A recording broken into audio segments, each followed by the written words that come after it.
Hello guys, welcome to my channel. Guys, like, share, subscribe.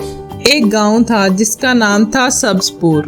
वहाँ के खेत, खलियान, दरख्तों की छाँव और बहते नाले, सब कुछ खूबसूरत था। गांव के लोग जानवरों से बहुत मोहब्बत करते थे। हर घर में कुछ ना कुछ जानवर ज़रूर होते। गायें, भैंसें, बकरियाँ, मुर्गियाँ और कुछ घरों में कुत्ते और बिल्लियाँ भी। लेकिन इस साल कुछ अलग हुआ। जून का महीना आया तो गर्मी ने अपना रंग दिखाना शुरू कर दिया। सूरज जैसे आग बरसा रहा था। दर्जा हरारत दिन के वक्त 45 डिग्री से भी ऊपर चला जाता। नदी नाले सूखने लगे और पौधे मुरझा गए। लेकिन जो सबसे ज़्यादा मुतासिर हो रहे थे वो थे बेजुबान जानवर। गांव के सबसे बड़े किसान चाचा मंजूर अपनी गायें चरने के लिए लेकर गए, लेकिन दोपहर तक एक गाय गिर गई। इसकी सांस फूली हुई थी, आंखें बंद होने को थीं और जुबान बाहर निकली हुई थी। चाचा मंजूर घबरा गए, जल्दी से पानी पिलाने की कोशिश की, लेकिन पानी भी नीम गर्म था। गाय हिली तक नहीं। घंटे भर के अंदर वो मर गई। ये खबर गांव में जंगल की आग की तरह फैल गई। सब लोग हैरान और गमज़दा थे। अगले दिन चाची जीनत के घर की मुर्गियां एक एक करके बैठने लगी। कुछ ने खाना पीना छोड़ दिया। एक मुर्गी तो पिंजरे में ही मुर्दा पाई गई। बच्चों ने रो रो कर बुरा हाल कर लिया। गांव के इमाम साहब ने जुम्मे के खुतबे में दुआ की और कहा, ये गर्मी इंसानों के साथ साथ जानवरों पर भी अजाब बन गई है। हमें इनका ख्याल रखना होगा, ये भी अल्लाह की मखलूक हैं।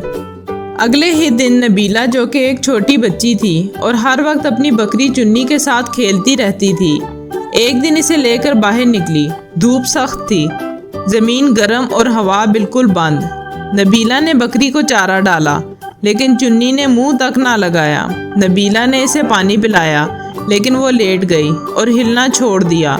कुछ ही देर में वो बकरी भी दुनिया से रुखसत हो गई। नबीला फूट फूट कर रोने लगी।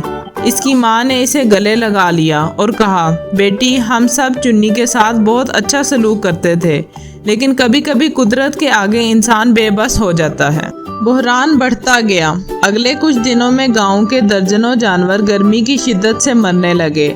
ना सिर्फ गाय और बकरियां, बल्कि परिंदे, बिल्लियां और यहाँ तक कि कुछ आवारा कुत्ते भी बेहाल होकर गलियों में गिरे मिलते। बच्चों ने परिंदों के लिए बर्तनों में पानी रखना शुरू किया। कुछ घरों में लोगों ने जानवरों के लिए छाँव बनाने के लिए पुराने कपड़े और तरपाल से शामियां लगाने लगे। लेकिन हर घर इतना खुशहाल नहीं था। इस गर्मी के हल की तलाश में एक दिन गांव के स्कूल के उस्ताद सर अली ने एक मीटिंग बुलाई। उन्होंने कहा, हमें एक दूसरे की मदद करनी होगी। अगर हमने अब कुछ ना किया तो बाकी जानवर भी ख़त्म हो जाएंगे। हमें इज्तिमाई तौर पर काम करना होगा। उन्होंने चंद तजावीज़ दी। हर गली के कोने पर पानी के बर्तन रखे जाएं। जानवरों के लिए एक मुश्तरका शेड बनाया जाए, जहां वो दिन में आराम कर सकें। सब घरों से बचा हुआ पानी इकट्ठा करके जानवरों के लिए रखा जाए। हर शख्स रोज़ाना कम से कम 5 मिनट के लिए जानवरों पर पानी छिड़के। गांव के नौजवानों ने पहल की। बच्चों ने बर्तन ला कर रखे, औरतों ने छाँव के लिए कपड़े दिए और बुजुर्गों ने निगरानी संभाली। चंद ही दिनों में गांव का माहौल बदलने लगा। जहां पहले गर्मी और मायूसी थी, वहां अब ताउन और हमदर्दी थी। मरने वाले जानवरों की जगह कोई नहीं ले सकता था, लेकिन जो बचे थे, इनकी जान बचाने की कोशिश ने गांव को एक मिसाल बना दिया।